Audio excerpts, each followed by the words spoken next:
Okay.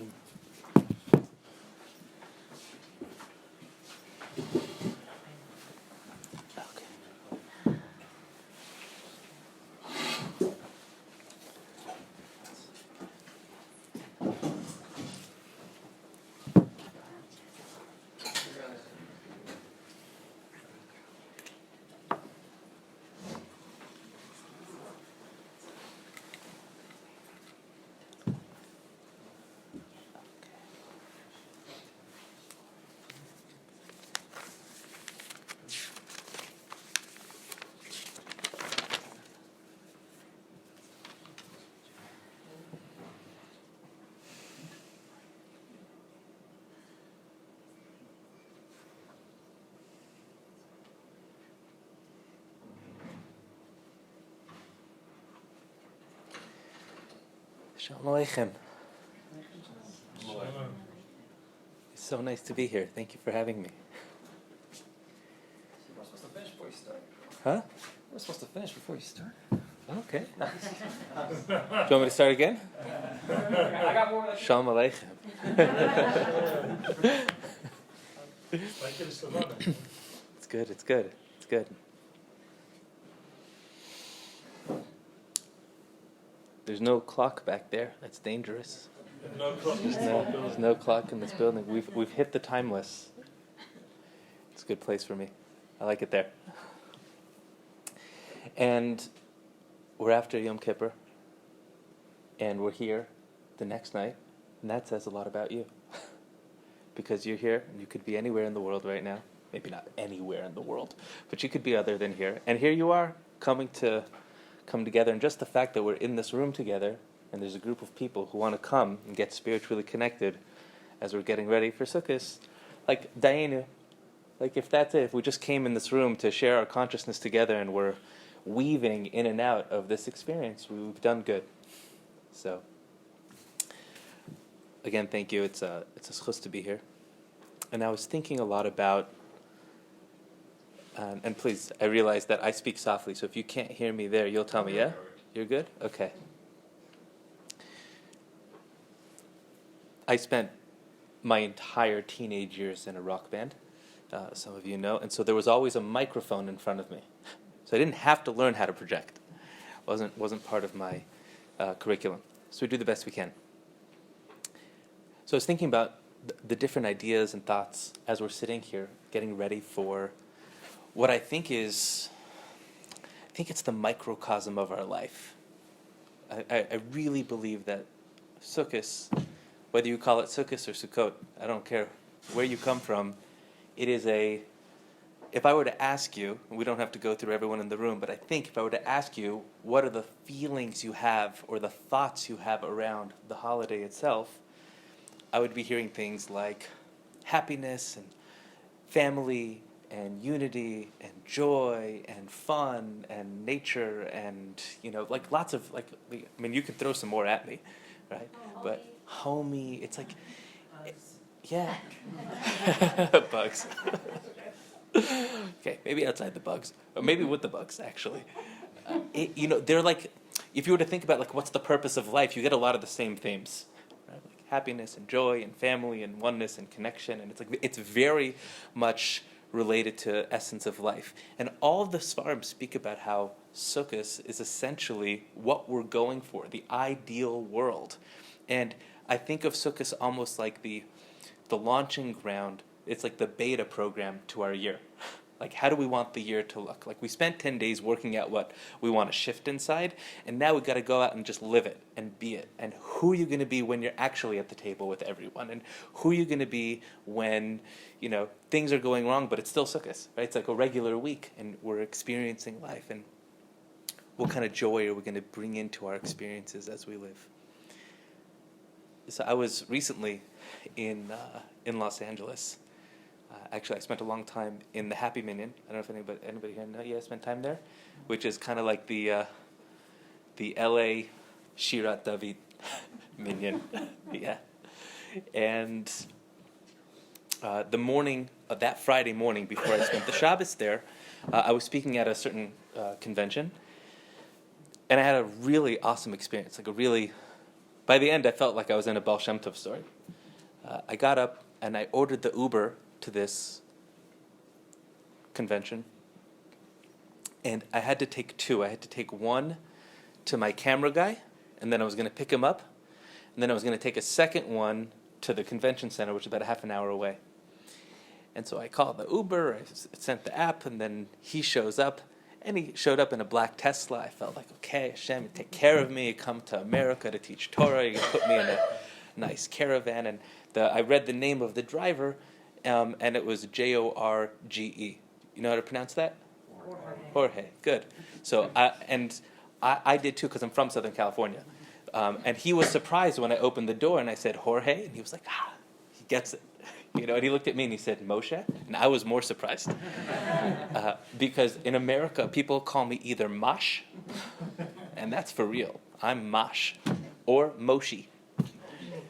But Moshe is so far away. So I had to find, when I actually gave my TED Talk, there was an Israeli woman there, and she came over to me, because everybody kept mispronouncing my name, and she said, tell them your name is Moshe without the N, and then they get it. And so she gave me this for people.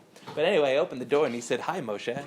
And I was so happy. And I was like, yeah, hi, thank you. And then we sat down and we started driving. And on the way, maybe 10, 15 seconds in, he says, you have a beautiful name. I was like, that's so nice. So do you, Jorge. And he said, you don't understand.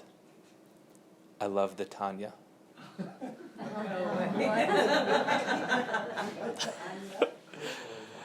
So I thought that was hysterical. So I'm half laughing, and I'm like, me too, Jorge. That's so funny. And he goes, you don't understand. I love the Rambam.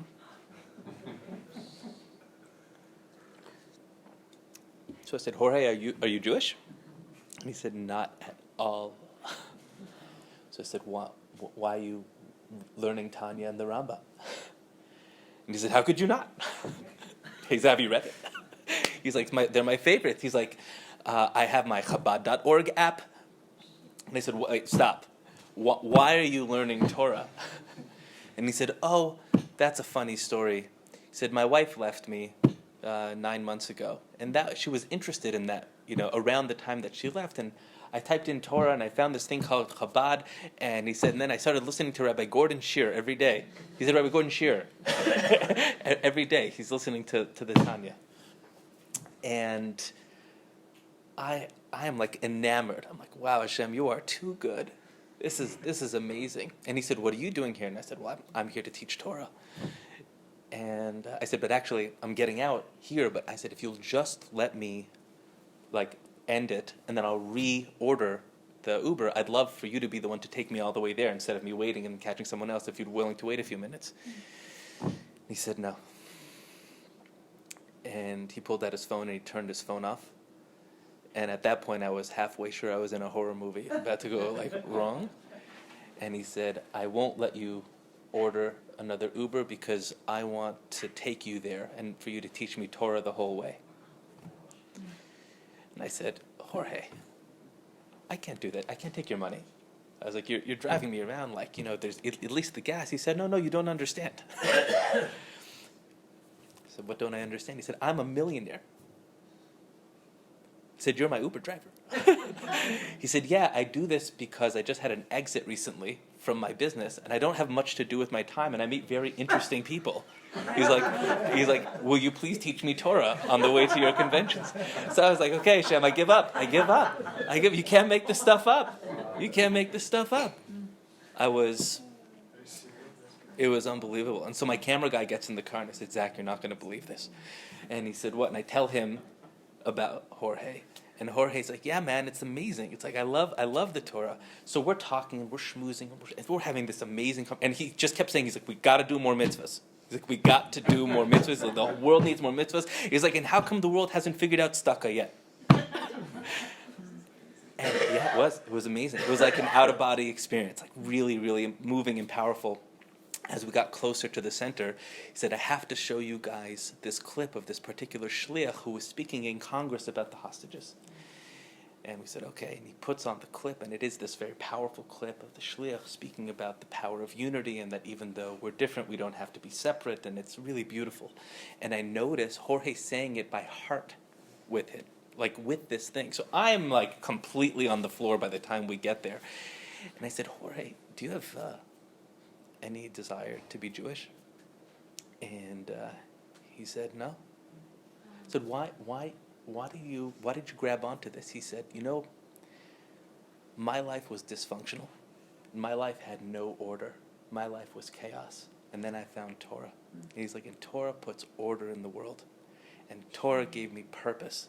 And Torah shows me that there's a way that life is supposed to be lived.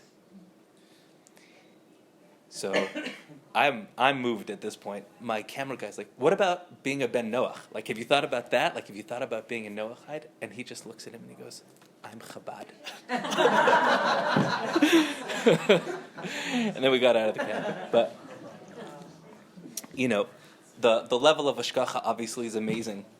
But what I walked away with was, we're all looking for order. And we're all looking for something to put the world together for us. And it doesn't matter if you're sitting in Yerushalayim, Ir Kodesh, or if you're Jorge in Southern California. We're looking for something to put all the pieces together, because the world does look like chaos a lot of the time. And it doesn't matter if it's chaos from the news and the things that we see out there, or the fact that, bedtime takes 3 hours, right? It doesn't matter if it's, something with a spouse or it's your bank account. There's chaos everywhere, right? Whatever you look, you can find it if you want, and it becomes our avoda to get back in, to retune ourselves in something that gives us order, direction, joy, in the dysfunction, in the disorder, to recognize that there's a higher order to all of this. I think that's what we're doing now. I think we spent the last 10 days, more or less, remembering there's an order, there's a reason, there's a purpose, there's a guidance, there's something more. But the first 10 days of Tishrei are actually quite intense. Like really, it's an intense time. It's an intense energy. I actually felt Hashem did us, aside from the miracle on miracles of 181 missiles not landing, right, in Eretz Yisrael. Like, on top of all of that, I usually find that Rosh Hashanah has a certain intensity to it, and it was almost dulled by the fact that we had to go through the intensity the night before. Like, it was so intense the night before, we were like, okay, the king, the Abba, that was easy. Like, Rosh Hashanah is easy after you go through such intensity, and it's not just like, oh, it was intense, and we witnessed open miracles. You come into Rosh Hashanah like, we're good. Kadosh Baruch Hu is taking care of us. Life is okay, but it's still an intense time. So I think everybody kind of has a sigh of relief after Yom Kippur, and it's like, okay, now we can spend the next 4 days moving, and literally moving our lives into a sukkah. And so, what are we doing? The world is called an olam. And olam is the greatest game of hide and seek, right? Olam comes from the word he'elam, right? Hidden. And sometimes we see it and sometimes we don't. Sometimes we find it and sometimes we don't. But it's the game. That is the game. And so Chazal gives 3 different names for Olam Hazeh while we're here, while we're in this world. There are different ways that Chazal related to this life that we're all living, which, thank God, we're all living. like we're here. I was talking to a group this morning, and we were talking about how, let's just remember, we made it. Right? We were born, and we're here, and we're having a life on a rock floating through space. Like that's already good. Like Dayenu, lots of good, right? Even when things aren't going the way that we would want them to, like we're still here having this conversation. That's good. But Chazal say Olam Hazeh is dark. There's a darkness here. It's our job to bring the light, but it's naturally called Laila. And so the Gemara on Shabbos says it's like Olam Haba is like the day and Olam Haza is like the night. It's like Laila. Why is it like Laila? Because it's what happens at night. Like, what is night? It's dark. And when it's dark, we lose perspective. When it's dark, we don't have a clear perception of things. So even though we're looking at something, the Ramchal and Mesilas Yesharim says one of the problems with night is you can be outside and someone can be walking towards you and you can be afraid, even though they're your friend. But if it's dark and there's not a light out, it can create fear, but it's an illusion, right? Because if you knew it was your friend, you would never be afraid of that. And that's kind of the world we're in, where it's really easy to fall back into fear and to forget that it's all working together, right? That is itself part of Olam Hazeh.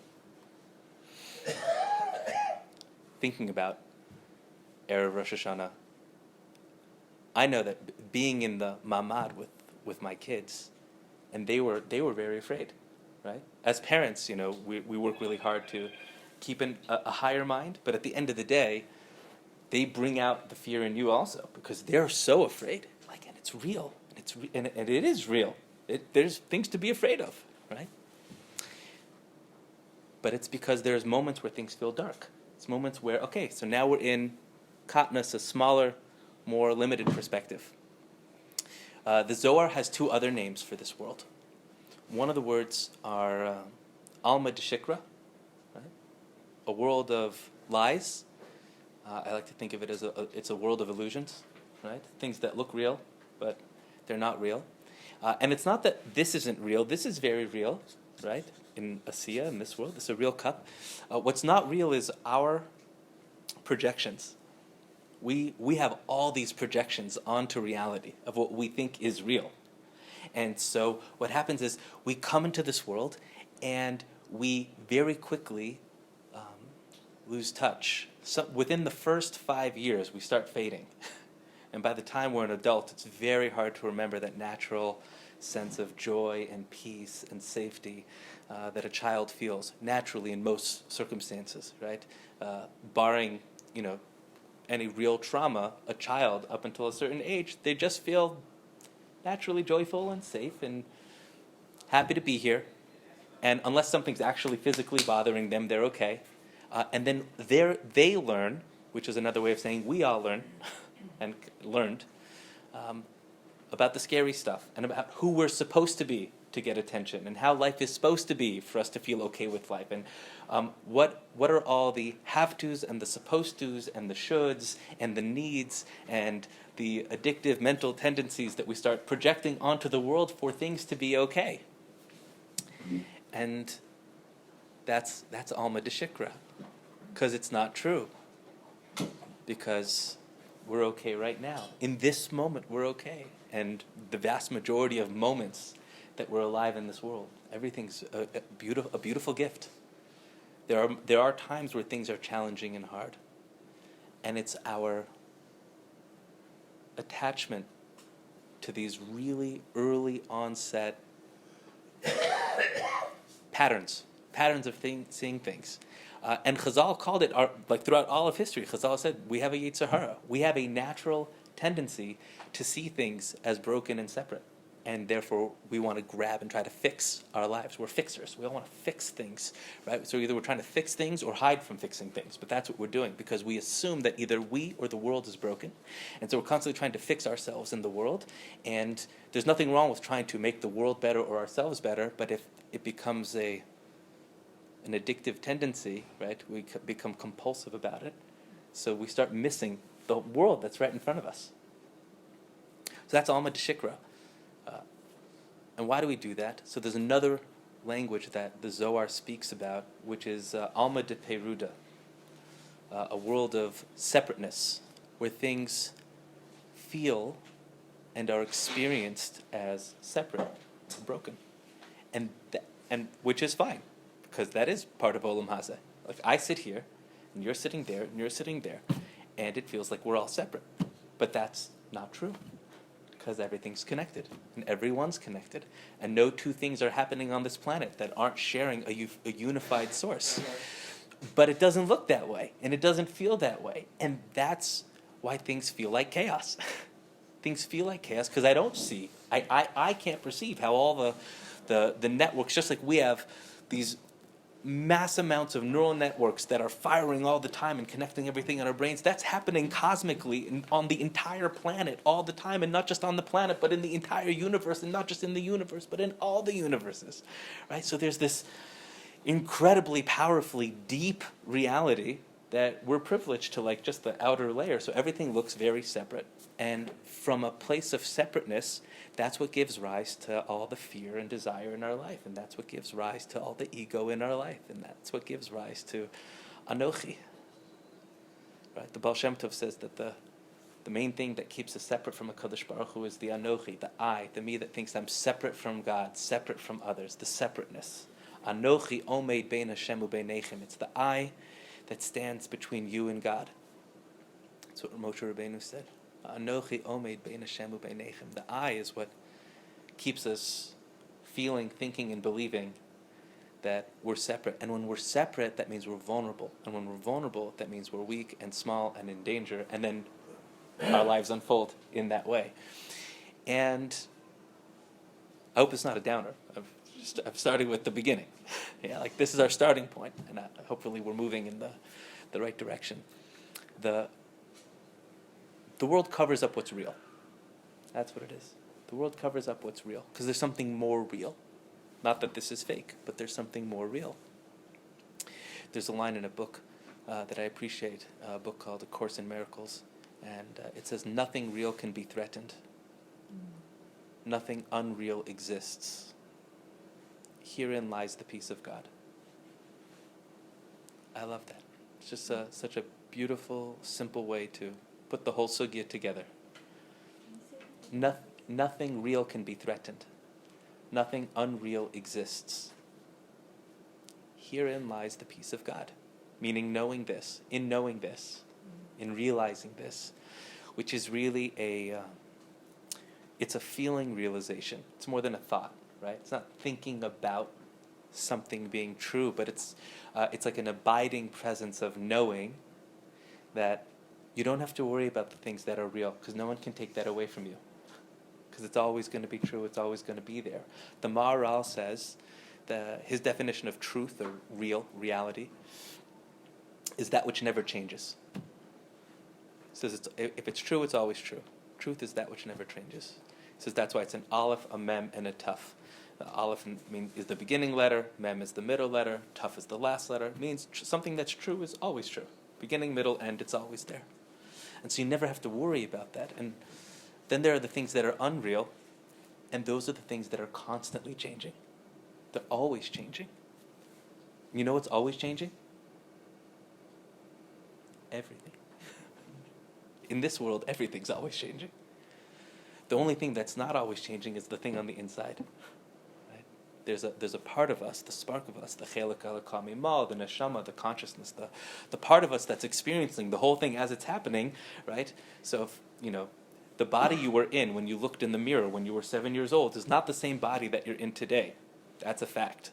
But the you who looked through those eyes is the same you, right? There's a part of you that's real. You never have to worry about that part of you. And then there's a part of you that's unreal, and don't give it too much thought. It doesn't really exist. It's transient. It's moving. Without jumping too far ahead, that's one of the reasons why we're leaving our homes to go into the sukkah, because the home is the illusion of stability. That's what the home is. And a sukkah is the reality of instability, that there are no stable structures in this world, that things are constantly moving, and we have to be okay with that. That part's okay, because the part that's real, which is the love that we experience, the love that we share with others, the deep connection that we have, that's real. That's there. That part's the unchanging. So how do we get there? And how do we tune back in to this wonderfully beautiful, powerful reality that's really there all the time, and it is the work of our life. It's not the work of a day, of a night. It's not the work of even one lifetime. This is the work of many lifetimes, and we're sitting here after thousands of years of people working through it, so we can be here to work through our next part of it. Right? That's what we're doing.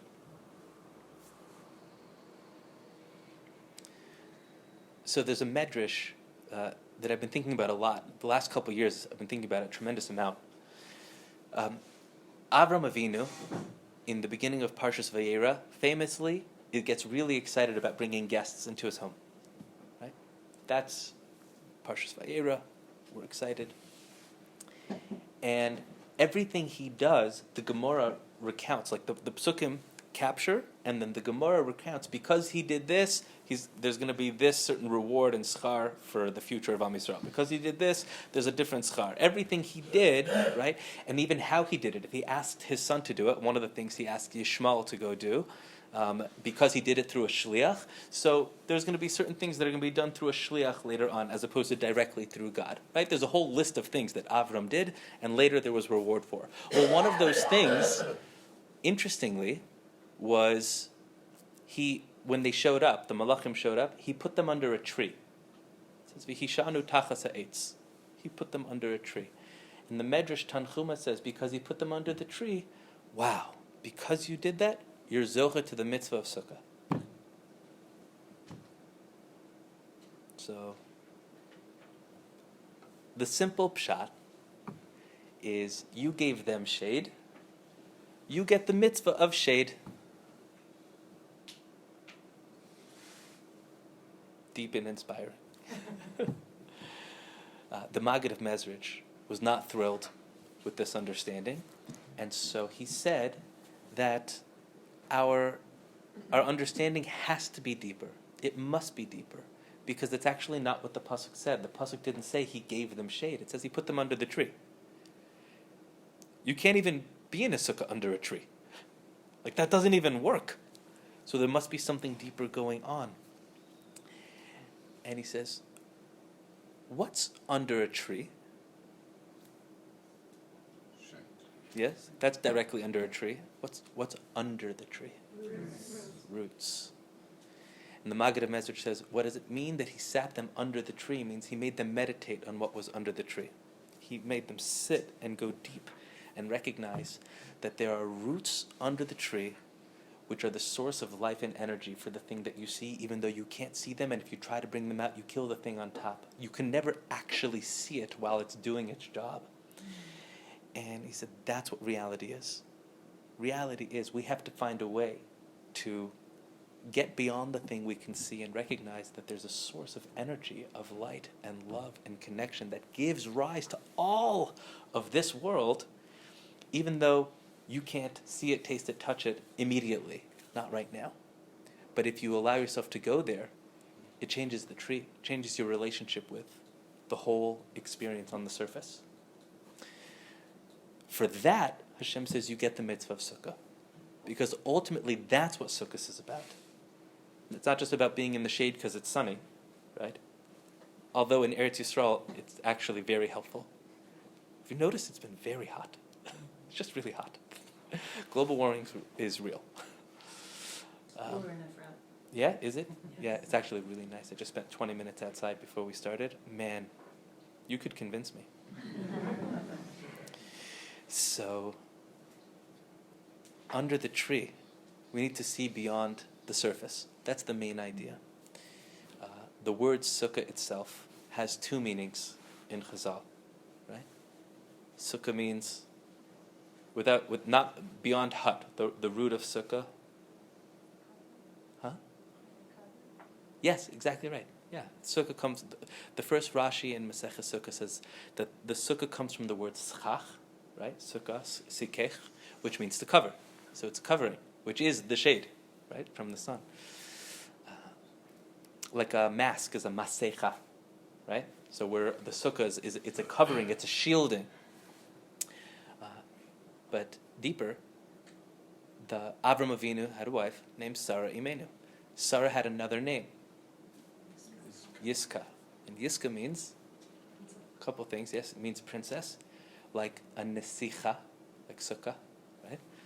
So there's an aspect of royalty here. And it also means that she was soche beruach hakodesh. Soche means to see. It's a spiritual seeing. It's a deeper perception of reality. So even when things look one way on the surface, she saw a deeper reality.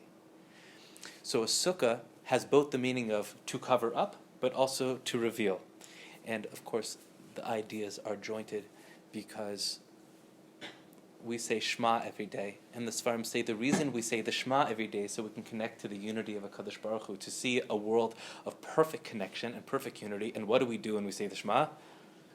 We cover our eyes. Why would you cover your eyes if you're trying to see everything together? The answer is sometimes you have to cover something up to reveal something deeper. We have to cover something up to see something truer in the world, because it's really easy to get distracted by Alma de Shikra. And it's really easy to forget about unity in Alma de Peruda. And it's really easy to not find God in a world that hides Him. So what we do is we cover our eyes so we can see something deeper. So Sukkot is really an opportunity to walk away from the illusion of stability, the illusion of what this world offers us, and just go into something deeper. And it's a week where we get into this chamber of change, this chamber of opportunity to live and see a deeper life. And what's the main mitzvah of being in the sukkah? Huh? So interesting. So I was thinking about that a lot. That's the main way to do the Arba Minim, but it's not the main mitzvah of the sukkah. The main way to do the Arba Minim is in the sukkah, but what's the main mitzvah of sukkah? How do you makayim mitzvah sukkah?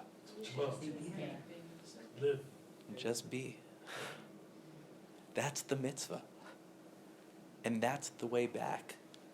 We have to get out of the mindset of I need to do in order for me to be okay. I need to do in order for me to be worthy. I need to do and prove myself to the world.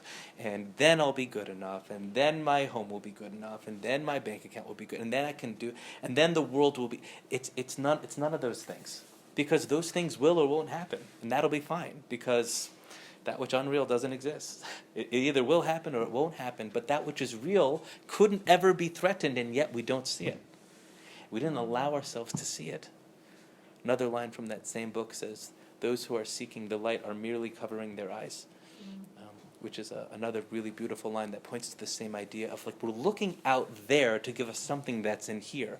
And the whole idea, we just spent 10 days doing tshuva, which what is tshuva? Right? Tshuva is 10 days of really saying, all that stuff, that's not me. That's not me. That's not me. That's not me. Right? And Sukkot, now once we got through a lot of that's not me, Sukkot is just, this is me. This is me. Here as I am, here now, perfect, whole, and good, here now, without needing to shift or change anything else.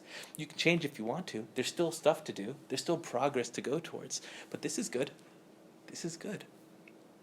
And so how do we do that? Right? If that's the vision, so then of course the question is, well, how? And it's a trick question because the answer is, if you're asking so, we're missing it because really just be. But we still have to ask how because we're so not used to being. We're so far away from being. Rav Dessler says the most amazing thing. He says, really, all of this and all of life is about finding ourselves. And he says, finding yourself can be done in one of three ways. It's an amazing thing. You think that the Baal Shem Tov said it, but Rav Dessler said it. It's amazing. He says the three ways to find yourself are either one, meditate. He's bodhidus, you have to meditate. He said if you're not meditating, he said, this is his language, you have to be sho'ef lihiyot velo la'asot velahasig. That means you have to shift your desire from achieving and doing to one of being. Rodse lihiyot, sho'ef lihiyot. He says meditation, being, and then he says be more in overflow than you are in taking from the world. Find yourself in service as opposed to taking. You'll find yourself if you go to those places. And that's really what we're doing. Right? That's what the sukkah is supposed to be. So how do we be a little bit more? This is maybe one of my favorite Torahs on the word sukkah and on what sukkah is, because I think it really points to the essence of everything. The Zohar says, many Sfarim point lots of really beautiful things out about Sukkot and the Chag and about the Sukkah. But it says that the word Sukkah itself, if you look at the first and the last letter, it says it spells the word Has. You know what Has means? Quiet. That's right.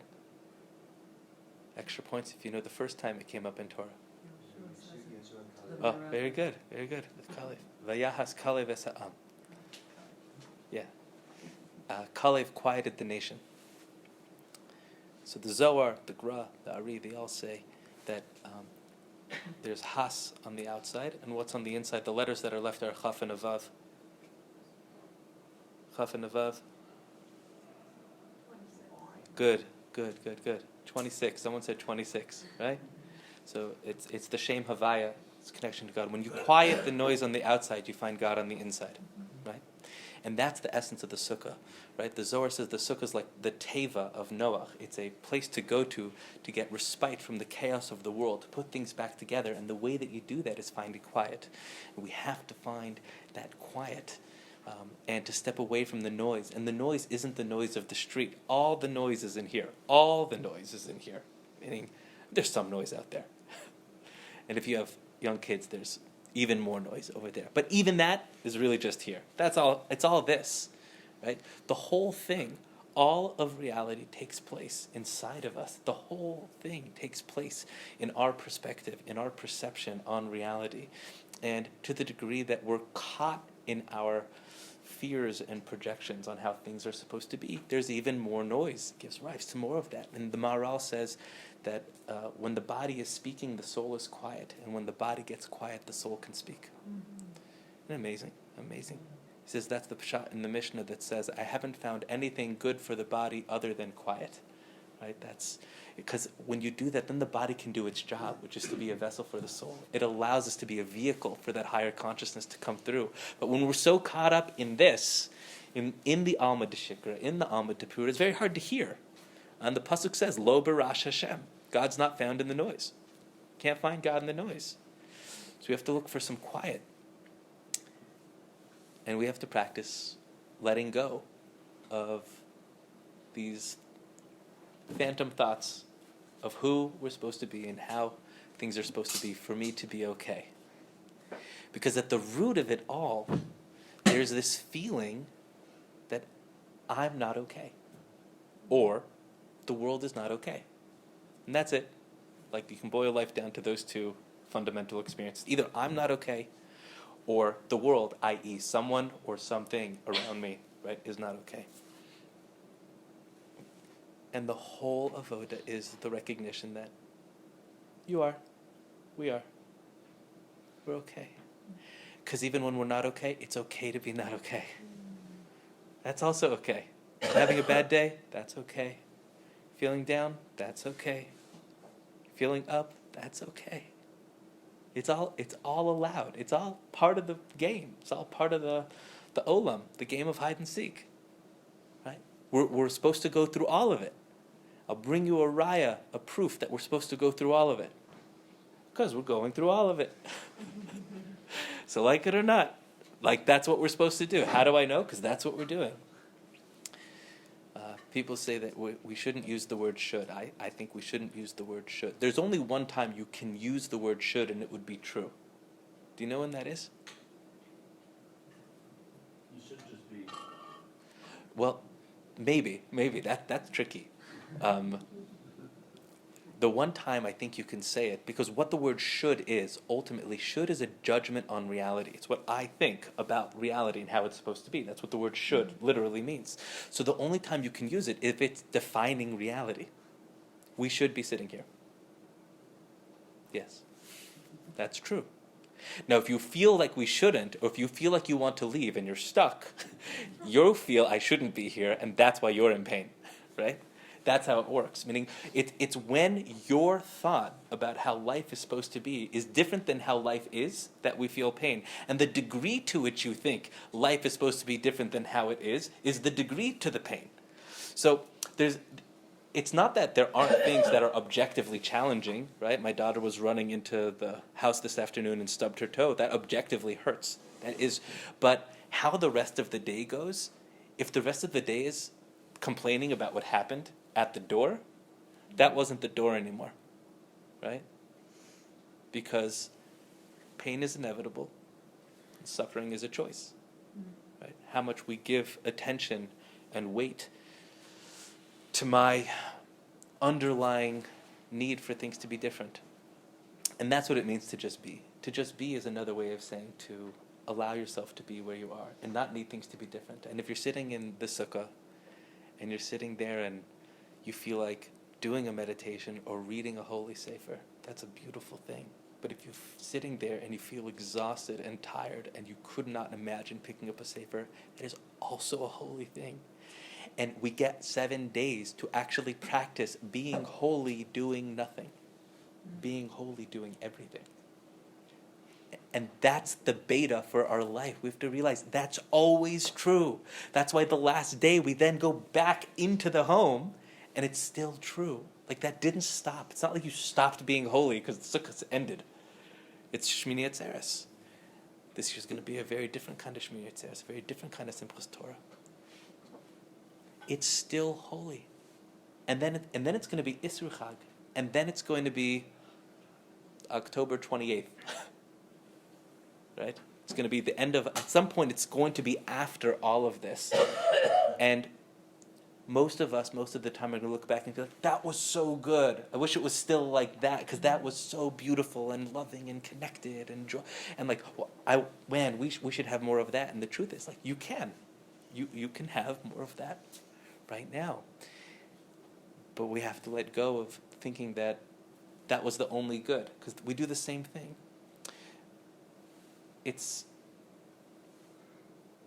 I always find it funny when we speak about connecting to Hashem, because Hashem is so big. So, I mean, it's like I sit in this room, I look at you, and I feel like I'm connecting with Hashem, right? And when I'm driving home, you can feel that also. You certainly feel that when you're in shul, but then you're in shul, sometimes you don't feel that at all, right? Like, connecting to Hashem is a big, big idea. But fundamentally, the Leshem says the path to this letting go, the path to getting past the addictive mind that has these compulsive running around is through presence. Right? That's really where it is. It's really in finding our way to being more here now, and that's not like a quip or like a nice phrase that we can throw around. I think kind of like in the spiritual space, it's thrown around a lot of like be present, be in the now. Here we are. Actually, before I go down that road, I'll just share with you. I was once giving a shir somewhere, and we were speaking about being present and being in the now. And someone said, "Can you tell me how? Can you just give me like the practical to it?" And I said, "Okay." So I looked around the room and I picked up someone and I said, his name was David. I said, "David, what does it feel like to be you right now?" And he looked at me with his eyes really open. And he said, "I don't know." So I said, "Okay, wait. Not such a hard question. You don't have to make anything up. What does it feel like to be you right now?" And he said, "I don't know." So I said, "Let's make it easier." I was like, "Rub your hands together." He rubbed his hands together, and I said, "What do your hands feel like right now?" And he said, "I don't know." And at this point, I'm sure, like, he must have crazy anxiety. Like, I've now put him in a really bad position, so I had to find a way to get out of it. And I was like, "What does it feel like in the room right now? Temperature?" He goes, I'm warm." So the guy next to him says, "Good answer, David. Good." And I changed the subject, and we went on to something else, and we spoke about presence somewhere else another time. But the next week, there was another shir in the same place, and this guy, David, comes up to me right before the talk, and he comes over, and he says, "Rabbi, I'm so sorry." I said, "Why are you sorry?" He said, "Last week at the shir." I said, "Yeah." He's like, "I was so high." He's like, you asked me, what does it feel like to be mean? He's like, and I blasted out of my body. I was like, he's like, then you asked me about my hands, and he's like, and there was light coming out of my hands. I was like, it's okay. He's like, I don't normally do that. He's like, I had a bad day. This guy gave me this thing. So I was like, so that's not the doorway to presence. Made for a great story, but I felt really bad for him. But it is sometimes simple things. It's simply that, right? To sit there, and lots of different practices, and meditation means different things to different people, and hisbodedus means different things to different people. But it means letting yourself go there, and letting yourself feel what's in your shoes. We have feet, and letting yourself feel your body, and letting yourself feel your emotions, and letting yourself go to these places. And if it's joyful, let that be. And if it's painful, you allow that to be too. It's really a beautiful, deep practice of allowing everything that is. And what happens when you do that is you start to experience more and more of a Kadosh Baruch Hu. Because Kadosh Baruch Hu, God is all that is coming through you. I was once running a trip, and on the trip, I remember one of the madrichim saying something that really struck me. I remember exactly, sometimes you have these moments and they're vivid, and they just leave an imprint in your mind. And it's funny because some things you want to remember and you can't. And then the most random things are stuck in here. You're like, why? Why is that the thing? This one seemed important. And he was standing there, and he said, we're sitting here and we're talking, he says, and we're telling all these people about prayer and talking to God. He's like, but it's the funniest thing, God never talks back. And he was serious. He was like, I do it because I guess that's what we're supposed to do. And I could not understand him. Because isn't everything Hashem talking back? Isn't that your whole life? Isn't your entire life the dialogue? Isn't that the whole thing? It's not like Hashem never talks back. It's that Hashem never stops talking. This is Hashem speaking to you. Quite literally. I could say anything right now, and that would be what you're supposed to hear. It's a wild thing. It's not me. It's just shliach. You're there. You chose to be here. Somebody who wasn't supposed to hear whatever's coming through this tonight isn't here. That's how it works. So that only works if you're present. That only works if we allow ourselves to come into this place and into this space. And I think that's what we're doing. I think that's what Sukkot is really for. It's this opportunity to go back to joy. We read Koheles on Sukkot. That always used to be funny to me, because it's like everything's meaningless, everything's meaningless, everything's meaningless. Zman simchasenu. And we're like, somebody once said, we are meaning-making machines. That's what Jewish people are. We make meaning out of everything.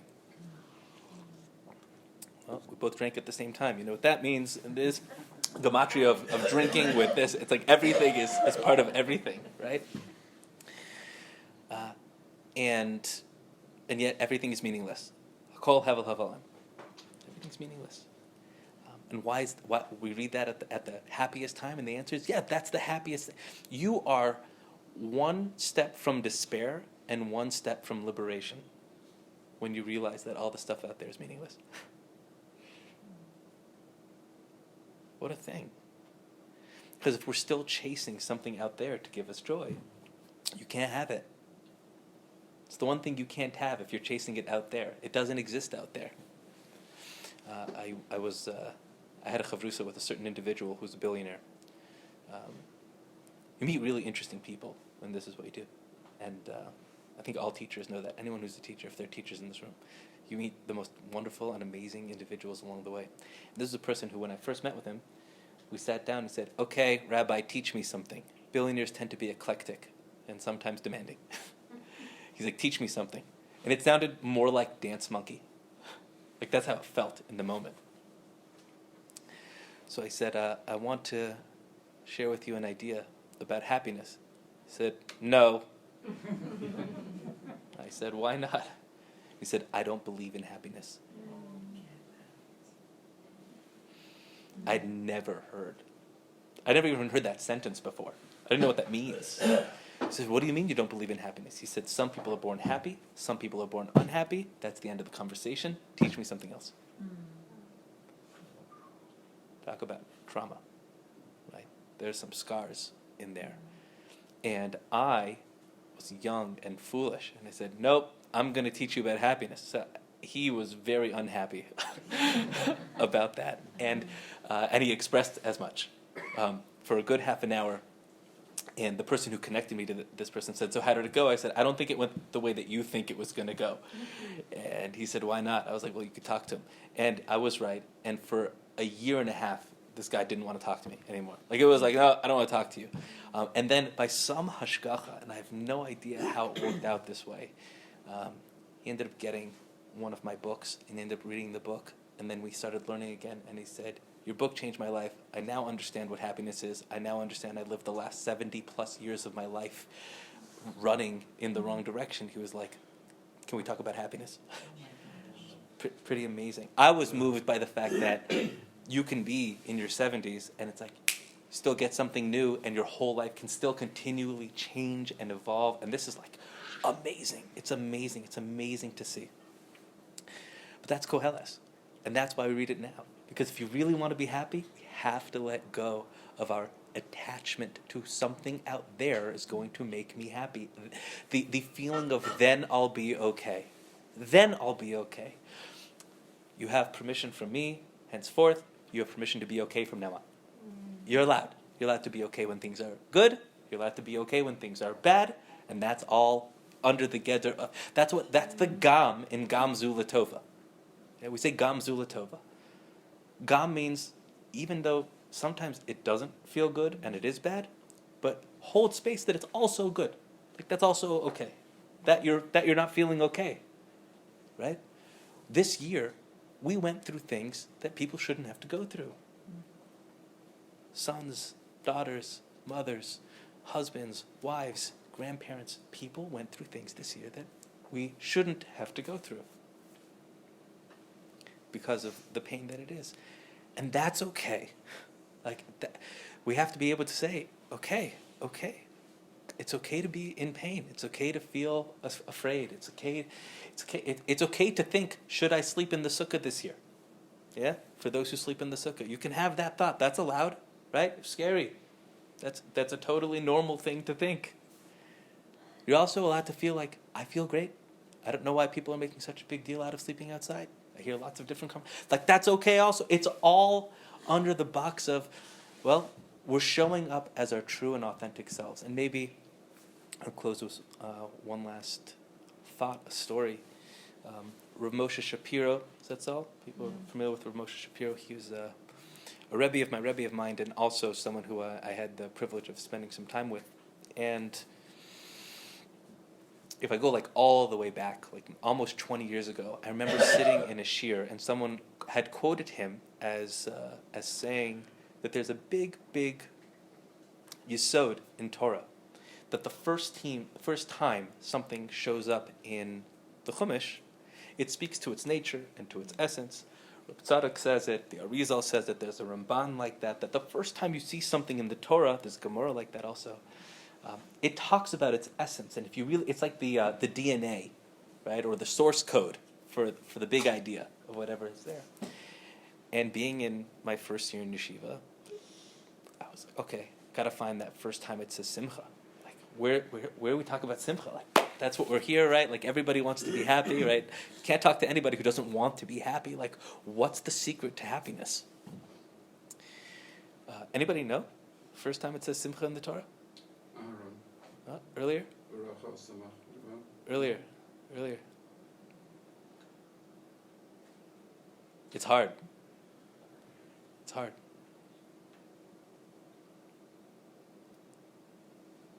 Okay. First time it says simcha, Yaakov Avinu had ran away from Lavan's home. And Lavan chases after him in the middle of the night. And when he catches him, he says, why did you run away in the middle of the night? Had you told me you were going to leave, I would have sent you besimcha. Lavan? He's probably lying? like I could not like this.